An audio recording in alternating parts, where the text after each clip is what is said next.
11 बजे के बीच में उपस्थित हूँ आप सबके सामने। आज जिनकी कुंडी लेकर के आया हूँ इनका नाम है प्रदीप। एस त्रिवेदी जी ने बात कही थी आजकल आपके यहाँ सुबह वाले प्रत्येक कार्यक्रम में मगर लगने वाले आ जाते हैं। अब मैं क्या करूँ, कुछ कर भी नहीं सकता क्योंकि ये सुबह वाले जो लोग होते हैं वो बड़े दिन से इंतजार करते हैं। और मकर लग्न की कुंडलियाँ जिसमें 8 अंक बड़ा लाभदायक होता है और पश्चिम दिशा बड़ी लाभदायक होती है। इस कुंडली के लिए गुरु अच्छे नहीं होते, इस कुंडली के लिए शनि मारक हो जाते हैं, इस कुंडली के लिए सूर्य मारक होते हैं, इस कुंडली के लिए चंद्रमा भी कमजोर। सूर्य सामान्यतया सम और विषम दोनों जैसे परिणाम देते हैं। वो इस बात पे निर्भर करेगा कि बैठा किसके साथ है। तो सूर्य जो हैं वो मंगल के साथ बैठे हैं, उच्च के होकर के मंगल के साथ स्वग्रही, और जिस पे शनि की दृष्टि है जो कि लग्न का अधिपति होकर के बैठा है उच्चस्थ होकर के। लग्न के अधिपति उच्च के हुए और तीसरी दृष्टि से केतु को देख रहे हैं। यहाँ 12वां भाव संतुलित हो जाएगा। 12वां भाव संतुलित होने का मतलब है कि व्यक्ति का व्यय बहुत बढ़िया रहे और थोड़ा व्ययी पत्नी हो जाए और पत्नी के साथ कभी भी आर्थिक पक्ष नुकसान में ना रहे। व्यक्ति के पास स्त्री संतति की अधिकता होगी क्योंकि यहाँ पे स्त्री कारक ग्रह बुध बैठा है स्त्री कारक राशि में, और यहाँ पे सूर्य और मंगल यहाँ पे बैठे। व्यक्ति जो होता है वो सरकारी नौकरी में पद पे जा करके सुशोभित होता है क्योंकि लग्न के अधिपति उच्चस्थ हो गए। तो व्यक्ति शुरू से ही ऐसा था कि उसे जल्दी ही कुछ पाना था और सूर्य की दृष्टि नीच की पड़ रही थी और यहाँ मंगल और सूर्य स्वग्रही और उच्च के बैठे थे दोनों ग्रह। ऐसी अवस्था में व्यक्ति को मिलना ही था। अब होता क्या है कि व्यक्ति जीवन में अपने जन्म स्थान से जितना ज्यादा हो सके दूर रहे, दूर रह के व्यवसाय करे। इन्होंने पूछा है कि मैं व्यवसाय करूं तो कैसा रहेगा। एक बात बड़ी अद्भुत बताता हूं। जन्म कुंडली में जो स्थिति बन रही है, शनि मेंटेन करके बैठे हैं, दशम स्थान मजबूत हो रहा है क्योंकि इस भाव का अधिपति इस भाव से पंचमस्त जाकर के शुक्र और बुध का परिवर्तन। देखिए शुक्र 3 नंबर में, बुध 2 नंबर में, लेकिन जो छठे भाव के अधिपति हैं, ध्यान से समझिए, मेरी तरफ देखिए, उधर उधर मत देखिए। छठे भाव के जो अधिपति बुध बने हैं उनका परिवर्तन जन्म कुंडली के पंचम भाव के अधिपति शुक्र से हुआ है। वो शुक्र मकर लग्न की कुंडली के लिए सबसे ज्यादा योग कारक होते हैं। इस वजह से योग कारक ग्रह अगर किसी भी तरीके के राजयोगों का निर्माण करता हो तो वो अच्छी बात हो जाती है। राहु का प्रभाव जन्म कुंडली के सम राशि पे पड़ेगा। तुला राशि राहु के लिए समता पूर्वक और सामान्य व्यवहार करने वाली होती है। वहां उच्च के शनि लग्नेश बैठे हैं जिस पे राहु मित्रवत दृष्टि डालेंगे तो व्यक्ति के कर्म क्षेत्र में कभी भी कोई समस्या नहीं है। चाहे व्यवसाय करे, चाहे प्राइवेट नौकरी करे, चाहे अपना काम करे, चाहे किसी दूसरे के यहाँ जाकर के काम करे। पर चूंकि व्यक्ति का सिंहासन बहुत ऊंचा है क्योंकि सूर्य ऊंचे हैं, मंगल बढ़िया स्वग्रही बैठे हैं और ग्रह की स्थिति में उत्तरायण का व्यक्ति का प्रभाव पंचांग में ग्रीष्म ऋतु, गुरुवार, कृष्ण पक्ष की नवमी तिथि, ये सारी चीजें बहुत अच्छी बन रही हैं। कृष्ण पक्ष के नवमी तिथि, धनिष्ठा नक्षत्र में व्यक्ति का जन्म और शुक्ल योग बहुत बढ़िया वैश्य वर्ण और राक्षस गण के होने के कारण व्यक्ति के ऊपर राजसिक और तामसिक प्रभावों का बहुत ज्यादा प्रभाव बढ़ रहा है। यानी कि व्यक्ति पूजा पाठ में थोड़ा संयमित है। धर्म भाव के अधिपति का पंचम में जाना ये बहुत अच्छा है। व्यक्ति मंत्र जप करे, पूजा करे, पाठ करे। अब एक बात और बता देता हूँ, गुरु जो है वो 12वें के अधिपति होकर के 5वीं दृष्टि से पराक्रम की वृद्धि, छोटे भाई बहनों के साथ संबंध, धन का लाभ, संपूर्ण प्रकार के सुखों का भोक्ता, यश, कीर्ति, वाहन, फल फूल विधाता सब देते हैं। लेकिन चूंकि व्ययेश होकर के और इस कुंडली के लिए सबसे खराब ग्रह के रूप में चंद्रमा, सूर्य, गुरु और ये चारों ग्रह जो हैं वो थोड़े थोड़े कमजोर हो जाते हैं। इस वजह से गुरु चूंकि संतान के कारक होते हैं, पंचम भाव पे बुध की स्थिति बन रही है तो कई बार व्यक्ति को मनचाही संतति नहीं मिलती है। आप जब जन्म कुंडली में पंचम भाव को यहाँ देख रहे हैं तो नीच के सूर्य हो जा रहे हैं। इसका मतलब है कि सूर्य यहाँ उच्च के हुए, यहाँ नीच के हुए, लेकिन व्यक्ति को फिर भी सुख मिलता रहेगा। अब एक बात और बता दूं तो शुक्र यहाँ बैठे हैं राहु के साथ।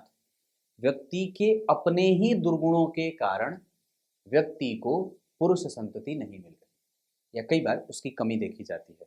पर एक बात है कि अगर थोड़े से दिमाग को लगाया जाए तो गुरु की चूंकि दृष्टि पड़ रही है, हालांकि वो बहुत अच्छे नहीं है, फिर भी अगर आपकी कुंडली में अभी शनि की दशा चल रही है, उच्चस्थ हैं, अगर आप जन्म कुंडली में जो स्थिति देख रहा हूं उसके आधार पर जन्म कुंडली में 2000 नहीं, अभी इधर कोई भी ऐसी स्थिति मुझे नहीं दिख रही है जिससे व्यक्ति जो है वो पुरुष संतति का मालिक बन सके।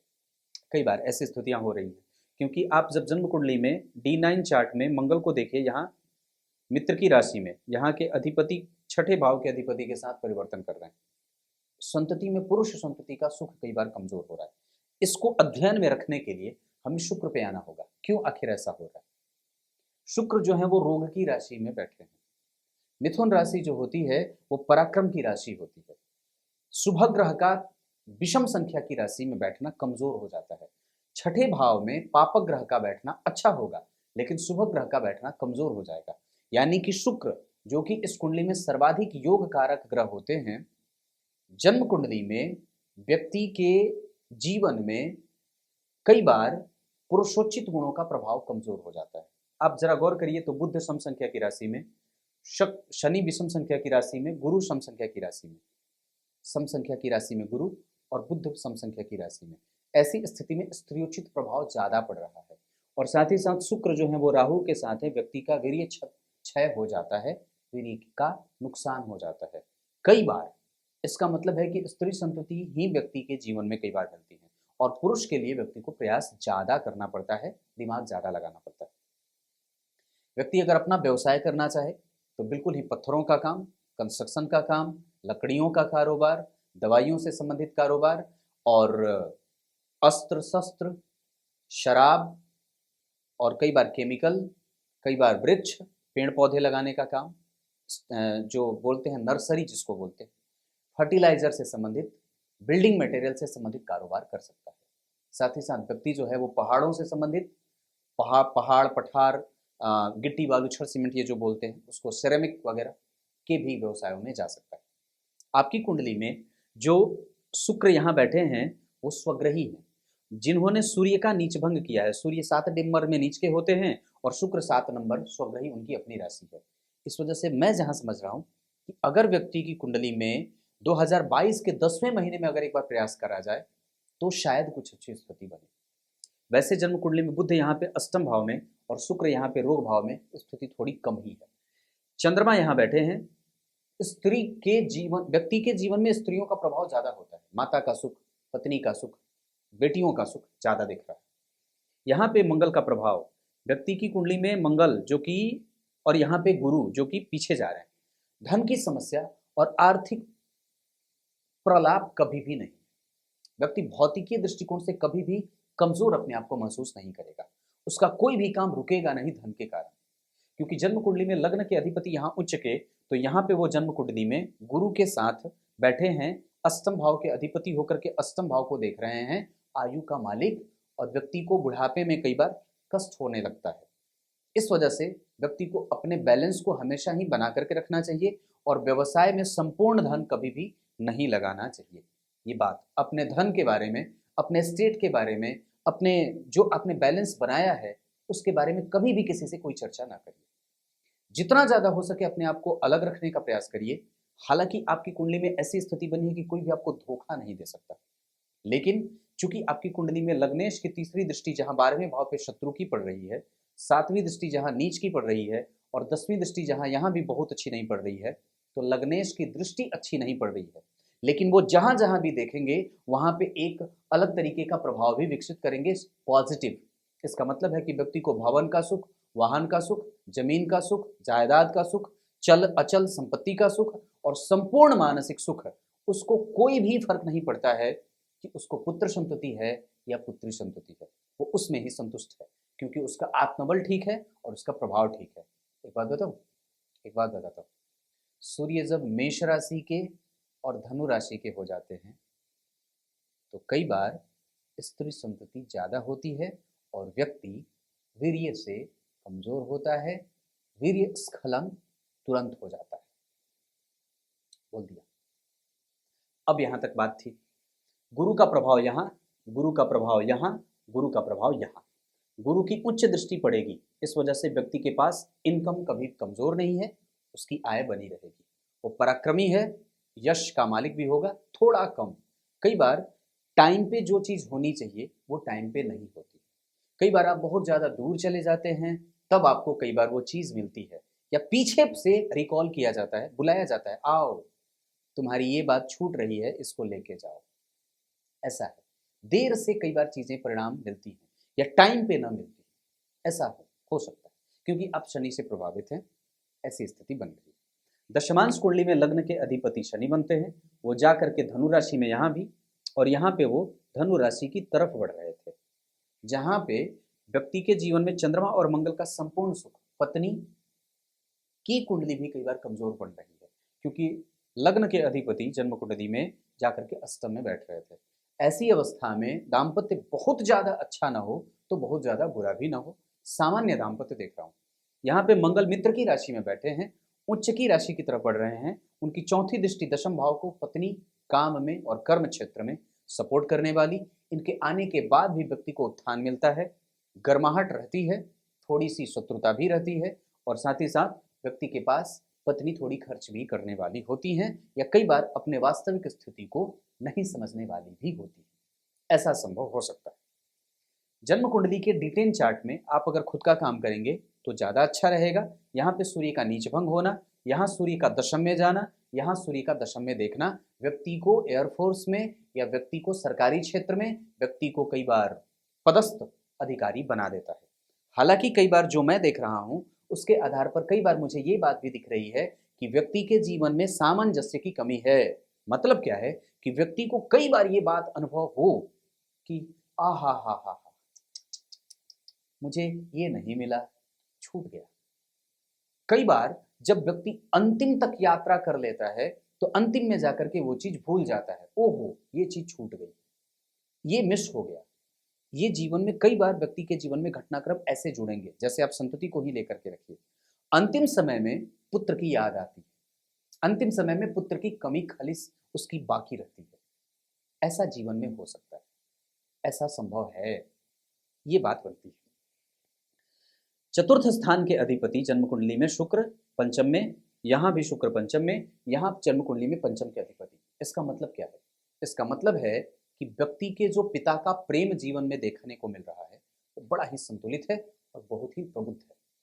यहाँ पे पंचम भाव में बुध का बैठना व्यक्ति के पिता व्यक्ति को ऐसे हमेशा ही लड़ाते रहते हैं जैसे वो बिल्कुल उसे नया मिला हो, बिल्कुल उसके सामने पहली बार आ रहा हो।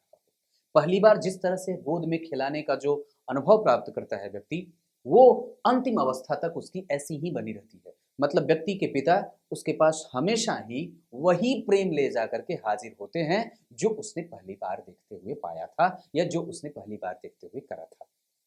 समझ में आ रही है चीजें? मैं जल्दी जल्दी नहीं बोल रहा।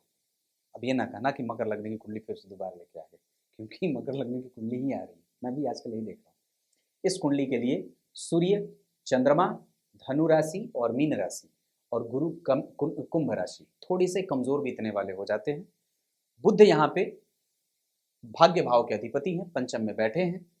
छठे भाव के अधिपति के साथ परिवर्तन होना शुक्र का थोड़ा सा कमजोर जरूर करता है। इस वजह से भी व्यक्ति को कई बार संतान वाली जो समस्या है वो रहती है। पर इनकी कुंडली में इस चीज को देखने के लिए मुझे D7 भी देख लेना चाहिए। गुरु और सूर्य प्रभाव दे रहे हैं। ये बात कि जन्म कुंडली में पंचम भाव के अधिपति भी बुध के साथ बैठे हैं, इस वजह से व्यक्ति को कई बार दिक्कत होती है। लेकिन अगर मशक्कत करेंगे तो शायद आपकी कुंडली में गुरु का प्रभाव पंचम भाव पे पड़ रहा है तो मनोनुकूल परिणाम दे दे। लेकिन गौर करिएगा वो अकेले बैठे हैं और वृश्चिक राशि रोग की राशि होती है, गुरु पुत्र देने वाले होते हैं और वो जन्म कुंडली में अपनी शत्रु की दृष्टि को देख रहे हैं। वृश्चिक राशि रोग की राशि, रोग में बैठे हैं, इस वजह से वो कमजोर है, छिड़ है। लेकिन D7 चार्ट में गुरु और सूर्य मित्र की राशि में, सूर्य की ही राशि में गुरु बैठे हैं और वहां से बैठ करके जन्म कुंडली के पंचम भाव को देख रहे हैं D7 चार्ट में, इस वजह से उसकी स्थिति अच्छी बन रही है। तो मैं समझता हूं कि अगर गुरु जब कभी भी आपकी कुंडली में जब कभी भी अगली बार संतति का प्रयास करना हो तो अगर गुरु और चंद्रमा एक दूसरे से संबंधों में अच्छे जा रहे हो या शुक्र और गुरु का संबंध जन्म कुंडली में अच्छा बन रहा हो उस समय के वर्तमान परिस्थिति से, तो शायद आप इस पे विचार कर सकते हैं और शायद प्रयास किया जा सकता है। मतलब गुरु का प्रभाव जब पंचम भाव से संबंध बनाता हो, किसी भी तरीके से गुरु की दृष्टि पंचम भाव पे पड़ रही हो गोचर में वर्तमान स्थिति में, तब आप प्रयास कर सकते हैं, क्योंकि अभी वर्तमान दशा में तो ऐसी कोई स्थिति नहीं बन रही। अभी वो जो वर्तमान स्थिति है उसके आधार पर जो मुहूर्त बन रहा है, अभी गुरु कुंभ राशि में है और आपकी राशि जो है वो जन्म कुंडली में, गौर करिए, बन रही है कौन सी? आपकी राशि है जन्म कुंडली में मकर राशि। राशि से द्वितीयस्थ जा रहे हैं अभी वर्तमान में। इस समय भी जन्म कुंडली में कुछ अच्छी स्थिति नहीं है, हालांकि धनदायक है वो। द्वितीय भाव से गुरु का गोचर अच्छा माना जाता है और पंचम भाव के जो अधिपति शुक्र हैं वो जन्म कुंडली में धनु राशि में गोचर कर रहे हैं, जो कि आपकी कुंडली में आपकी राशि से पीछे जा रहा है। मतलब पीछे शुक्र गोचर कर रहे हैं और आगे गुरु। ऐसी स्थिति में कि जो लग्न बना है उसको शुभकर्त्री योग बना है। इसका मतलब है कि अगर अभी भी प्रयास किया जाए तो उसकी स्थिति बन सकती है, क्योंकि गुरु और शुक्र, अगर यही शुक्र थोड़े और आगे बढ़ जाते या जन्म कुंडली में शुक्र का प्रभाव गुरु से दृष्ट हो जाता तो और भी अच्छी बात होगी। अगर गुरु पंचमेश, शुक्र पंचमेश होते, अगर वो गुरु से देख लिए जाते तो अच्छे संबंधों में बात बन सकती है। ऐसे दोनों का संबंध जो पंचमेश है वो देव गुरु बृहस्पति से तृतीय एकादशवें के संबंध में अभी गोचर कर रहे हैं, क्योंकि शुक्र जो है वो धनु के हैं और गुरु जो है वो कुंभ के हैं। तो ऐसी स्थिति पर एक बात और भी है कि जब ये गुरु मकर कुंभ से मीन में जाएंगे तो शुक्र और गुरु का संबंध केंद्र का हो जाएगा, तब जाकर के आपकी कुंडली में एक अच्छा संबंध बनेगा। तो आपको इंतजार ये करना है कि गुरु का प्रभाव मीन में कब आता है। जब मीन में आ जाए तो पंचमेश से वो केंद्र में जाने लगेंगे, तब तक ये जो है वो भी बढ़ जाएंगे। तो इस वजह से ही मैं ये बोल रहा हूँ कि अभी वो स्थिति थोड़ी नहीं बन रही है, क्योंकि जब ये बढ़ेंगे तब तक ये भी बढ़ जाएंगे। तो यही स्थिति जो है वो आपकी मैच नहीं कर रही है। इस कारण से ही कई बार वो जो सुख आप प्राप्त करना चाहते हैं वो बनता ही नहीं है, वो बन ही नहीं रहा, जो ग्रहों का मेल होना चाहिए, ऐसी स्थिति होती है। पर कोई बात नहीं है, मुझे लगता है कि व्यक्ति के जीवन में चंद्रमा है लग्न में, तो शुभ ग्रह का लग्न है और यहाँ पे आप तो कभी भी घर पे नहीं रहें, घर से दूर ही रह करके व्यवसाय भी करें। आपकी कुंडली के लिए वृश्चिक राशि बहुत अच्छी है, 8 तारीख बहुत अच्छा होगा। आपकी कुंडली के लिए पश्चिम दिशा बहुत अच्छी होगी। लग्न जो है वो चंद्रमा का बना है, श्रवण नक्षत्र का, और चंद्रमा लग्न में ही बैठे हैं धनिष्ठा नक्षत्र के, जिसके अधिपति मंगल जो है वो लग्न से केंद्र में, उच्च की राशि से केंद्र में बैठे हैं। अपनी राशि के होकर के आपका सुख, चल अचल संपत्ति, अगर कुछ घर वगैरह खरीदना हो, जमीन वगैरह खरीद बिक्री करनी हो, तो आपकी कुंडली में उसका योग बहुत अच्छा बनता है। समझ में आ गई होगी बात। यहाँ पे मैंने कलम बंद कर रखा पर कार्यक्रम बंद नहीं था। इस कुंडली को आपने यहाँ तक देखा, अब आप अपनी कुंडली में जरा इस चीज को, मैं आप लोगों को जो सामान्य दर्शक हैं उनको ये बात बताना चाहता हूँ कि जो लोग ज्योतिष पे भरोसा ना करते हो उसको जरा पलट करके दिखा देना कि सूर्य उच्च के हों। सामान्यतः ज्योतिष का सिद्धांत क्या कहता है कि जन्म कुंडली के 10वें स्थान में कोई उच्च का ग्रह बैठा हो या जन्म कुंडली के 10वें स्थान पे सूर्य और मंगल की दृष्टि हो तो व्यक्ति पदस्थ अधिकारी बनता है या सरकारी सेवा में जाता है। इनकी कुंडली में वो तीनों ही चीजें तीनों ही फॉर्मेट लागू हो रहा है। उच्च के शनि लग्नेश लक्ष्मी योग बना रहे हैं, सूर्य उच्च की राशि में, मंगल स्वग्रही, और बुध पंचम भाव में व्यक्ति को बुद्धिमान। लेकिन एक बात बड़ी बताता हूँ, अब बताता हूँ वो क्या। मैंने एक कार्यक्रम करके बात बताई थी कि अगर जन्म कुंडली के पंचम भाव पे अकेले बुध बैठ जाएं तो व्यक्ति को 2 तरीके का कष्ट दे देते हैं। क्या क्या? संतान का, मनचाही संतति नहीं मिलती, और मनचाहा बुद्धि का निर्णय नहीं होता। निर्णय लेने में व्यक्ति से गलती होती रहती है और कई बार वो सिर्फ अपने पिछले जन्मों के प्रारब्ध और भाग्य के ही आधार पर नौकरी पा लेता है, पद पा लेता है। उसके पिछले कर्म इतने मजबूत थे, तभी तो ये कुंडली इतनी अच्छी बनी, तब जाकर के व्यक्ति को ये सब कुछ मिल जाता है। आपकी कुंडली में पंचम भाव में बुध अकेले हैं और पंचमेश जो है वो राहु के साथ है, शुक्र के साथ, पंचमेश के साथ राहु बैठा है, जिसको कोई भी शुभ ग्रह नहीं देख रहा। इस कारण से, और पंचम भाव में अकेले बुध, पंचम भाव पे गुरु की दृष्टि, हम ये आशा रख सकते हैं, पर वो हमारे वश में नहीं है, पर वो हमारे वश में नहीं है कि हमें पुरुष संतति प्राप्त हो जाए। बात समझ रहे हैं? क्योंकि पंचम भाव के अधिपति शुक्र 6ठे 8वें 12वें में बैठेंगे तो संतति मनचाही नहीं देंगे। आप जीवन को एक तरफ देखिए और कुंडली को एक तरफ दिखाइए और दोनों को मैच करिए, कैसे चीजें मिल रही हैं। सरकारी नौकरी का लाभ व्यक्ति की कुंडली में था, वो मिल गया। दशम स्थान में दशमस्थ सूर्य नौकरी दे देते हैं, सरकार से व्यक्ति को कभी नुकसान नहीं है, वो नहीं हुआ और ना कभी होगा। व्यक्ति प्रतिष्ठापन्न है, उसका प्रभाव बहुत अच्छा है, उसने क्रिएट किया है, खुद को जनरेट किया है। लेकिन जहां पे बात हमारे वश के बाहर की हो जाती है और पूजा का हो जाए, पाठ का हो जाए, मंत्र का हो जाए, मंत्र की शक्ति का हो जाए, तो ऐसी कोई भी बात नहीं है जो व्यक्ति के जीवन में ज्योतिषीय प्रभावों से उसको फिर से वो चीज प्राप्त ना करवा पाए। अगर आप पुत्र की कामना के लिए कुछ उपाय करेंगे तो निस्संदेह उसकी सफलता भी निश्चित है और सुनिश्चित है, क्योंकि मैंने अपने ही जीवन में कई ऐसे लोगों को देखे हैं जो पुत्र के लिए प्रयास किया, मेडिकल शॉप पे बैठा, लखनऊ की बात है, और उसे डॉक्टर मना कर दिए। एक तो यहाँ तक कि मेरे पास कुंडली आई थी, खुद दोनों दंपति डॉक्टर थे और खुद जो है वो संतति के लिए प्रयास कर रहे थे। डॉक्टर हार मान गए थे कि क्यों नहीं हो रहा, मतलब ऐसी चीज़ें। अब वो पता नहीं कुछ और भी तकनीक होती है, आईवीएफ वगैरह, उस पे जाने वाले थे। मैंने कहा कि इस दोनों जातक और जातिकाओं की कुंडली में से पुरुष की कुंडली कमज़ोर है, तो निस्संदेह पुरुष जो है वो पुरुष का कमज़ोर हो रहा है लक्षण। उसने एडमिट करी थी ये बात, और ये बात वो लोग सऊदी अरबिया तक जा करके अपना इलाज कराने वाले, और वो वहाँ पे जा करके वो जो है वो तकनीक को विकसित करने वाले थे। पता नहीं कुछ कुछ चीज़ें थी वो जो दिमाग में आगे बता दी, तो ऐसी स्थिति बनती है। तो ये बात बन रही है, मतलब हमारे वश में है, गुरु का प्रभाव है तो, क्योंकि गुरु चाहे कितने भी खराब घर के अधिपति हों, थोड़ी बहुत मशक्कत करके वो दे देंगे। वो उनका मन जो बड़ा जो होता है वो कोमल होता है और सॉफ्ट है वहाँ पे। लेकिन समस्या यहाँ बुद्ध के कर रहे हैं, तो गणेश जी की पूजा करनी होगी, गणेश चतुर्थी का व्रत करिए, गणेश जी के मंत्रों का जप करिए, है ना। वासुदेव जो नंद गोप सुतम देवी वो वाला जो मंत्र है, वो वाला जो मंत्र है संतान गोपाल मंत्र, उसका जप भी कर सकते हैं। हालांकि उसके अतिरिक्त भी कई सारे मंत्र हैं जो मैं आपको दे दूंगा, जिसका जप करने से आपको लाभ होगा, ये स्थिति बनती है। हालांकि कुछ व्रत उपवास भी मैं आपको बताऊंगा जिसको कर लेने से थोड़ी सी हम अपना अप्रोच बढ़ा सकते हैं, ये बात बनती है। आपकी कुंडली में षडबल में मंगल, चंद्रमा, शुक्र, शनि, गुरु और सूर्य सब अच्छे हैं, सिवाय एक ग्रह के। बताओ, बुध। बुध कौन है? बुध कुमार है। बुध कौन है? आपके गोद में खेलने वाला आपका बच्चा, और वही कमजोर है। जो कौन है? छठे भाव का अधिपति, जो आपको एक तरफ पिता का जो है वो प्यार तो देता है, पर आपको पुत्र संतति नहीं देता, क्योंकि मैंने स्पेशल कार्यक्रम करके बताया था कि बुध पंचम भाव में खराब होते हैं। और बुध को लेकर के मैंने एक और भी बात कही थी कि बुध किसी भी भाव में लग्न को छोड़ करके अकेले अच्छे परिणाम नहीं करते।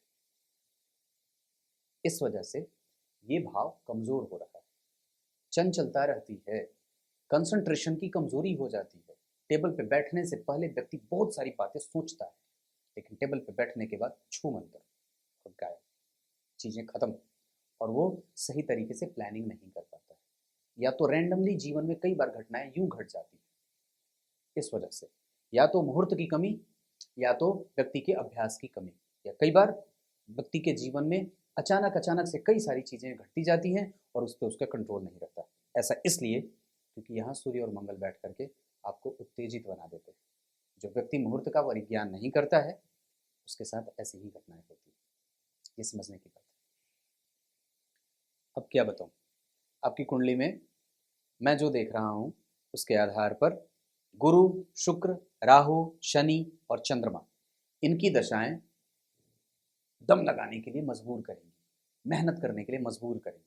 और जीवन में यही वो दशाएं जो जिनका जिनका मैंने नाम लिया, गुरु, शुक्र, केतु, राहु, शनि और चंद्रमा, ये पांचों ग्रह, छहों ग्रह की जो दशाएं हैं, ये आपके जीवन में बहुत बड़ा बदलाव भी करेंगी।